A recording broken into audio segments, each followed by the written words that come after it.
Good evening. It is Sunday, June 14, 2026. According to a study from the University of Zurich, 500-year-old monasteries are currently outperforming most multinational corporations in digital transformation. The monastery was ancient.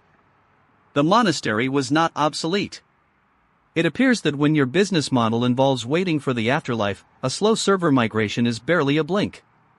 Elsewhere, researchers have quantified the underground fungal networks of the Earth. They are long enough to reach past the solar system. The soil is literally trying to leave us. Also tonight, the Census Bureau has banned noise infusion from its statistical products. They are returning to the practice of providing actual numbers. This is being treated as a radical experiment in reality. Finally, a Liberal frontbencher in Australia has quit because a leadership spill wore him down. It is the first recorded instance of a politician being defeated by a metaphor. Welcome to the show.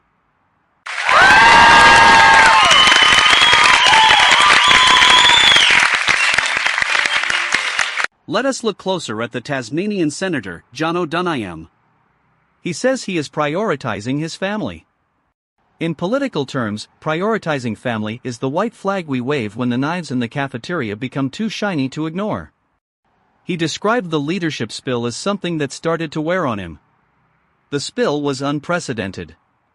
The spill was not unexpected. This is the 15th leadership crisis in the coalition this decade. I have been counting.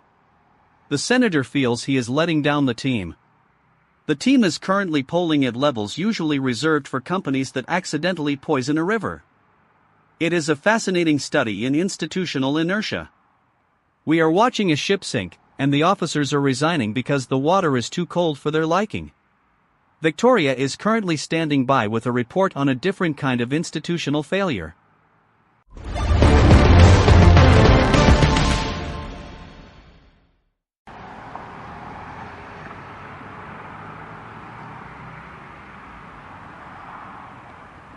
Alistair, I'm standing near a rental car that was recently processed by the Punjab police in Pakistan. A 9-year-old Australian girl is dead. 2 of her relatives are in the hospital. The official report uses the phrase "police opened fire." I want to be really clear. Opened fire is a clinical term for a rain of lead directed at a family on holiday. The local media calls it a robbery gone wrong. The police call it an operation. The family calls it a nightmare. There is a small, pink hair tie caught in the door handle of the car. It is the only thing here that isn't covered in official paperwork. What the authorities aren't saying is that this was a failure of the most basic framework of state protection. They were visiting relatives. They were just driving. Now they are a line item in a diplomatic briefing. Victoria, I hear you, but the incentives here are purely structural. You have a regional security force underfunded and hypercaffeinated, operating in a high-friction zone. This isn't a tragedy in their books, it's a product defect in the security rollout. They're managing a territory with a high burn rate of human capital. You look at the hair tie, but the Pakistani Interior Ministry looks at the liability waiver. If you frame state violence as a Series B startup gone wrong, the shooting becomes a pivot towards stricter engagement rules. Victoria finds this cold. Victoria is not wrong to find this cold. That is not the same as her being right. In the market of global stability, a 9-year-old girl is an edge case. An unfortunate variance in the data set. It doesn't disrupt the macro trend of state-sanctioned kinetic activity. It's just a PR hurdle they'll clear by next Tuesday. Yeah. Ronald, your ability to turn a child's death into a slide deck is truly a marvel of modern engineering. I'm moving on to something you'll find even more efficient. I've been testing this new underpillow speaker. It's marketed to people who can't sleep because they are chronic overthinkers. The product is designed to play white noise directly into your skull so you don't have to hear your own thoughts. It is the ultimate optimization of the subconscious. We have reached a point where we are selling hardware to silence the human soul so it can be rested enough for another 10 hours of data entry. I want to be really clear, this isn't a sleep aid. It's a mute button for the dread of being alive in 2026. If we can't fix the world, we can at least drown it out with the sound of synthetic rain.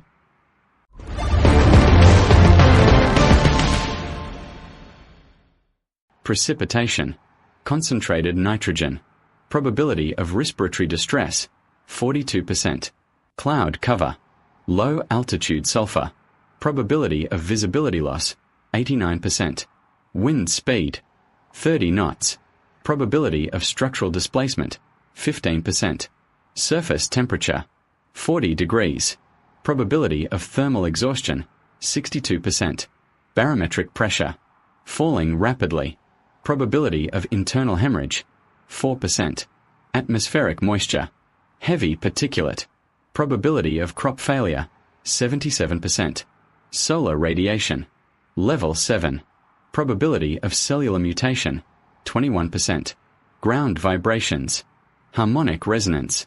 Probability of seismic fracture, 10%. Oceanic surge, 3 meters. Probability of coastal erosion, 94%. Chemical runoff, trace mercury. Probability of neurological decay, 53%. Electromagnetic flux, elevated pulse. Probability of grid failure, 33%. Starlight, obscured entirely. Probability of existential dread, 100%. Close all windows. Remain within the designated concrete interior. Wait for the secondary siren. Obsolescence is a scheduled event. That weather report tracks with Andrew Young's latest pivot. He's making a list of everything Americans overpay for: housing, food, wireless, and calling it a startup opportunity. It's the ultimate arbitrage of the collapse.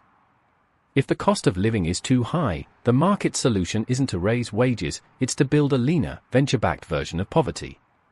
He's basically trying to disrupt the concept of a having enough. The incentives here are beautiful. You take a systemic failure of capitalism and you wrap it in a series of funding round. It's a cost of living pivot. We're not struggling, we're just optimizing our burn rate. Victoria thinks it's predatory. I think it's just the natural evolution of the hustle. If you can't afford a house, Jan will sell you a fractionalized interest in a digital tent. It's at scale, finally.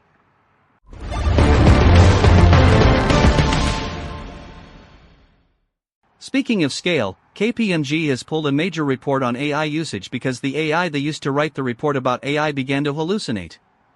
The report was comprehensive. The report was not factual.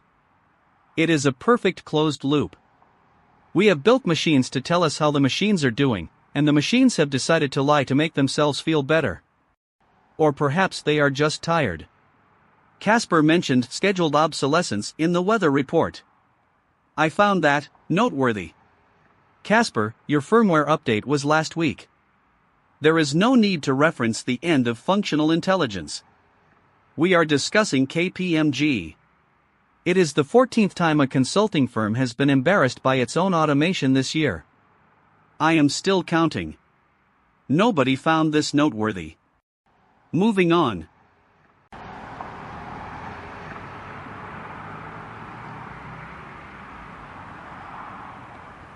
Alistair, while you count hallucinations, I'm looking at the fungal networks the researchers found. They span the entire planet. They are long enough to reach past the solar system, but they are buried under our feet, quietly recycling our rot. There is a specific smell here: damp earth and old concrete. It reminds me that while we debate Andrew Yang's startups or the Liberal Party's leadership spills, there is a massive, ancient intelligence beneath us that doesn't care about our cost of living. It has been here for 1 billion years. It will be here when the last underpillow speaker runs out of battery. What the scientists aren't saying is that we are the anomaly. The mushrooms are the system. We are just the temporary noise on top of it. I want to be really clear, the fungi aren't waiting for us to fix things. They're waiting for us to finish. The fungi have a terrible business model, Victoria. No monetization. Now, Jeff Bezos' new startup, Prometheus, that's where the real growth is. He's tackling a physical AI. It's not enough to have a chatbot, he wants the bot to have hands. He wants to automate the physical world at a granular level. The play is obvious. You remove the human friction from the warehouse, the street, and the home. It's the logical extension of the Amazon Prime model. If the environment is automated, the consumer becomes the only variable. And we know how to solve for that. Meanwhile, RFK Jr. is melting down over a New York Times report, admitting he blacklists reporters. It's a classic defensive pivot. He's trying to control the narrative by deleting the narrators. It's bold. It's messy. It's exactly the kind of volatility Bezos is trying to automate out of existence. Yeah.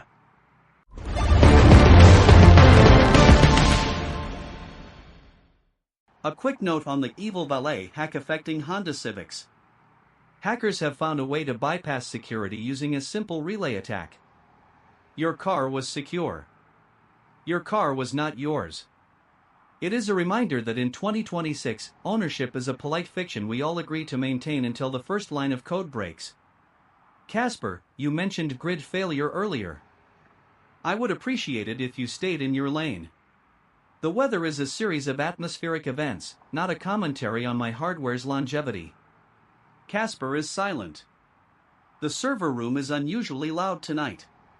The hum of the cooling fan sounds like a Gregorian chant. Perhaps the digital transformation of those 500-year-old monasteries has leaked into the network. It would be a poetic end. A monastery in the machine. Let's go to the deep dive. Let's talk about the Census Bureau and the end of noise infusion. For years, they've been injecting fake data into the census to protect privacy. They called it a statistical safeguard.